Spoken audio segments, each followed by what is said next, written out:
Hey, what's going on, everyone? It's DisBearity here. And with Gamescon 2023 going on, there's been lots of gaming news happening as of right now. So what we're going to be doing today is that we're going to be checking out the Warhammer 40k Spacemarine 2 gameplay preview. I'm excited to see what's going to happen in this game. I've been pumped up for this game since the announcement, and I guess you guys are too. So let's go ahead and jump on in. Let's get this started, y'all. So the first thing right off the bat, by the way, the chainsword is one of my favorite. This game uses World War Z's swarm tech. Factor of a medieval longsword, but the blade is made up of dozens of chainsaw teeth that rip and tear into flesh. In a single strike, it captures both the gothic aesthetic and violent excess of Warhammer 40,000. And this weapon is this game has a lot bigger of a scope too, which is nice.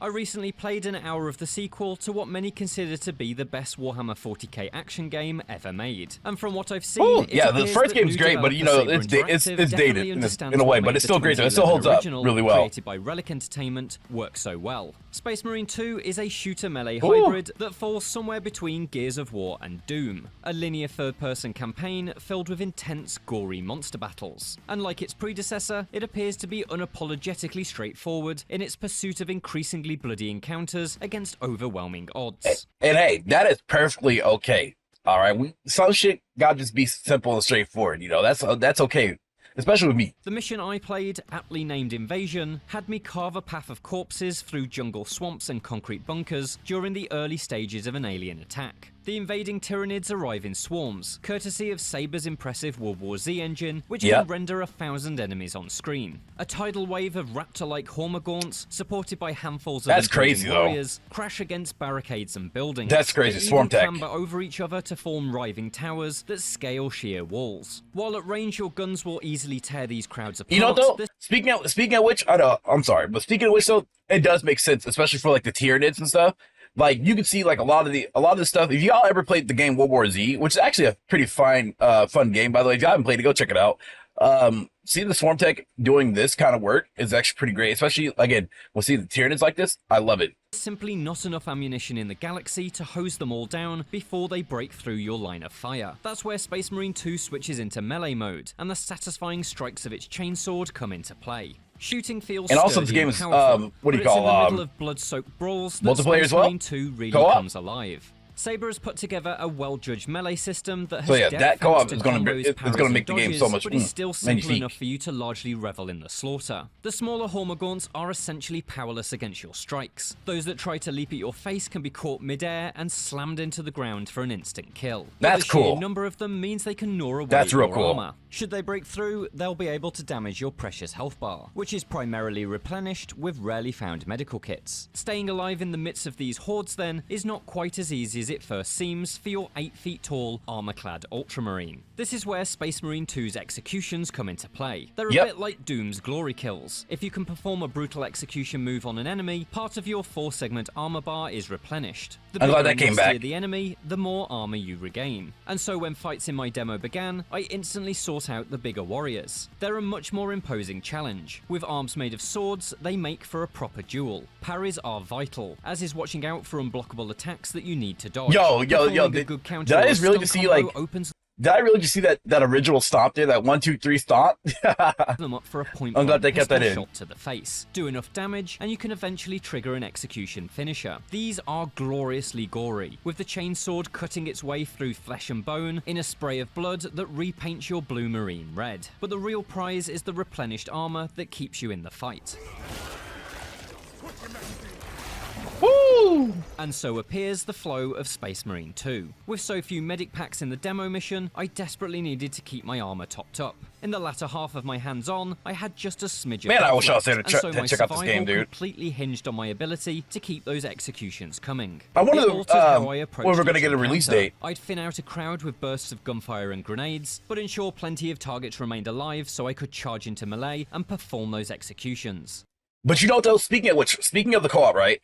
The co-op makes a lot of sense in this game, at least, because it's in fact in the original game, you always had 1 to 2 other allies with you, behind you, walking around with you and stuff, right? And so I like that they carried that over to the second game, except this time it's not just NPCs anymore, it's your friends. So as long as they, incorporated everything right, cutscenes and all, that's pretty badass in my opinion. I like that. It made the entire second half of the mission a tense battle for survival. My Ultramarine's life quite literally depended on tearing the guts out of disgusting Tyranids. Hell yeah. What I'd like to see next is how that melee system scales and evolves with different enemy types. This demo was pulled from the campaign's second mission, and featured just 2 main Tyranid types, plus some exploding poison bugs. But Games Workshop, the company behind the Warhammer 40,000 universe, sells over 25 different Tyranid creatures for the tabletop game, and there's even more in the lore. While I love the horde effects created by the Hormagaunts and the melee duels with the warriors, they're likely not enough to sustain an entire campaign. My hope is that the story frequently offers new challenges via bigger and stranger Tyranids, such as the towering Hive tyrants and flying gargoyles. If each type of Tyranid builds on the melee and shooting fundamentals in different ways, then I think Space Marine 2 will avoid exhausting itself within a few missions and prove a real blast. While the range to melee combat cycle kept me engaged throughout the demo, the constant love for the 40k universe had me delighted. And see, the difference between this game and like World War Z, of course, is that in World War Z, it's just zombies now. But in this game, because what I mean by that too is like it's just one variety type of units. It's just a zombie. Now, in this game, right? Well, I'll take that back. You had lurkers, you had screamers, stuff like that. Cool. But in this game, you have a whole different bunch of Tyranids. Again, more than 25 different types of Tyranids that can be played around with in this game. So when you really think about it, it's pretty intense on what they could do with this whole, again, with the swarm tech here. Saber clearly knows its stuff. Your protagonist, Lieutenant Titus, wears lore-accurate Primaris armor. He fights alongside a regiment of Cadian guardsmen outfitted with lasguns and basilisk cannons pulled straight from the tabletop. The Tyranids are a hive mind, and so killing the more senior warriors stuns surrounding enemies as their synaptic connections are severed. And across just one mission, I used almost every type of modern bolt gun, from the basic rifle to the tactical carbine and the turret-like heavy bolter. Each has a different firing pattern and effective range, which made them distinct despite each using the same explosive ammunition. For more devastating results, I had to play around with a melter gun, which evaporated dozens of Tyranids in a single trigger pull. And another point I want to point out is this. In World War Z, there were certain sections of the game where you actually, held out, like, let's say, hold this position while, the in-game stuff happens or whatever, right? So I'm guessing that's going to carry over into this game as well. That's my biggest guess. That's going to definitely carry over too. And again, that's perfectly fine. It made me excited to see how many other wild weapons from the setting are included in the full campaign. Fingers crossed for a Neo-Volkite pistol. We must focus on taking down the Hive. Best of all, every weapon I picked up was a good, old-fashioned shooter gun. No stats, no mods, no power levels. You pick them up, pull the trigger, and the alien splatters across the ground. This is definitely a modern iteration of Space Marine thanks to the melee combat, but in this mission at least, the uncomplicated spirit of late 2000s campaigns is loud and clear.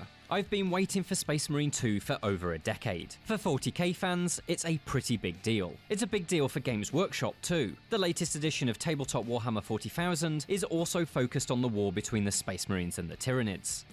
And speaking of which, it is a big deal. He's not wrong. It is a big deal because we have a good amount of Warhammer media, but there could always be more.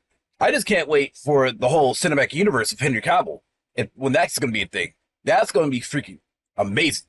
But, Warhammer has always been, it's been mainstream, but it needs to go further, though. We need to get it to Star Wars level. It's like, a lot of people know what Warhammer 40k and fantasy and all that, they know what that is, but it's not Star Wars level, or it's not Lord of the Rings level. It's getting there, though. At least in my opinion, it's getting there. But it just needs that extra bump to get it onto that main, that main area, with the other big dogs, It's still kind of niche in a sense. Game is at the very center of the universe. If y'all disagree with me on that, let me know. Be rewarded. I really like what I've seen so far. A solid balance between the simple linear shooters of yesteryear and the complex melee fighters of today. An entire campaign of what I played in the demo risks becoming repetitive, but there's an entire universe of weapons, enemies, and concepts to build a varied set of missions around. I hope that's what Saber has done, because as my Primaris lieutenant stomped up a ramp made of 1,000 Tyranid corpses, it was clear that Space Marine 2 has at the very least fully captured the grimdark spirit of the fearless Adeptus Astartes. Yes.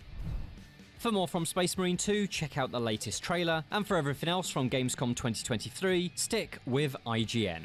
All right. So with that said and done, let me get out my final thoughts real quick. All right, y'all. So yeah, Space Marine 2 is honestly shaping up to be a really baller game. Again, I like that the swarm tech from World War Z is being implemented really well into this game, and it looks like it's doing its job well. Now, my only concern, I just hope that Space Marine 2 is going to be as optimized as it can. You know, as you guys know, when it comes to PC gaming, I'm a very critical person on optimization. Like if your game isn't optimized, I just won't have a good enjoyment, you know? And so that's kind of like me. That's basically who I am. But other than that, for the most part, the game looks pretty great. It looks pretty fluid. Again, I like how everything's going for it. You guys let me know what you guys think in the comment section below. What do y'all think about Space Marine 2? Are you guys going to like it? Are you guys going to enjoy it? How are you guys going to have any friends to play co-op with? Just let me know. Thank y'all for watching this video. Much appreciated. You guys have a good one. Peace out. Much love, everybody. Have a good one, y'all. If you guys enjoyed this video, please leave a like and also hit the bell notification down below. Thanks for watching.